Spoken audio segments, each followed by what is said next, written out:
Ini bahayanya kalau kita ngaji tidak menggabungkan dengan yang lain, atau kita ngaji ala tasawuf, Pak.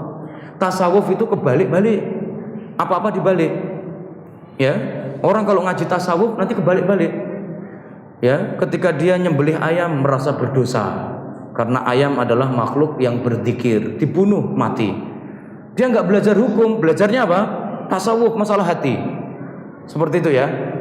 Ketika ada orang berjilbab akhlaknya buruk, akhirnya dia mengatakan lebih baik nggak berjilbab tapi tawadu. Tuh kata-kata itu ya, hati ini lebih penting untuk dijilbabin.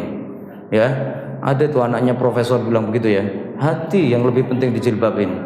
Kemudian barakallahu fikum, kita melihat lagi tasawuf ini seringkali membuat kita jadinya seperti itu. Rezeki nggak usah dikejar, karena rezeki itu takdir. Yang namanya rezeki pasti bakal sampai kepada kita, walaupun kita nggak usaha, rezeki pasti datang. Ini juga ajaran tasawuf. Ya, rezeki pasti datang. Nah, kemudian tawakal, kadang juga begitu. Tawakalnya orang tasawuf. Sholat, ya, motornya lupa, kuncinya masih nempel di motor. Kemudian lagi sholat. Nah, kalau ini orang tasawuf biasanya berpikir saya serahkan kepada Allah, gitu ya. Saya serahkan kepada Allah. Ini benar apa tidak ini? Kita diberikan oleh Rasulullah penjelasan hukum, maka jalankan. Kalau memang kamu masih punya urusan, batalkan sholat, urusi dulu, selesaikan, baru balik. Nabi Muhammad itu ketika beliau Isra Mi'raj, ketika sampai di Baitul Maqdis, buruknya itu diikat loh Pak, Bu. Padahal buruk ini nggak bakalan kabur, tapi kenapa diikat?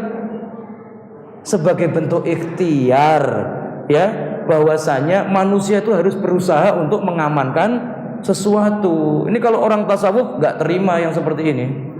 Termasuk juga kita sering mendengar aqimid daulah fi qalbika yakum laka daulah fi baladika. Dirikan negara Islam dalam hatimu, nanti akan berdiri negara Islam di negerimu. Ini tasawuf ini. Pernah dengar kata-kata ini Pak ya? Jadi kalau ada orang nyuruh dirikan negara Islam dalam hati itu kayak gimana? Maksudnya negara Islam itu nanti mempraktekkan potong tangan, rajam, cambuk. Kok kemudian suruh menjalankan dalam hati itu bagaimana? Ini pernyataan tasawuf. Bahaya ini. Makanya mereka kalau melihat orang berjuang nggak seneng. Yang penting itu dirikan dulu dalam hatimu.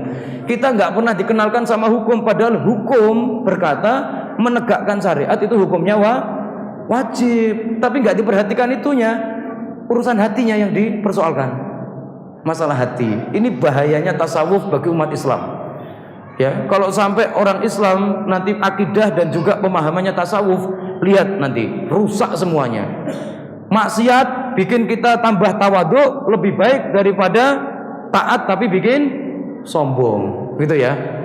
Kita kalau taat tambah sombong itu kata mereka nggak ada gunanya. Lebih baik ya maksiat yang penting tambah tawadhu.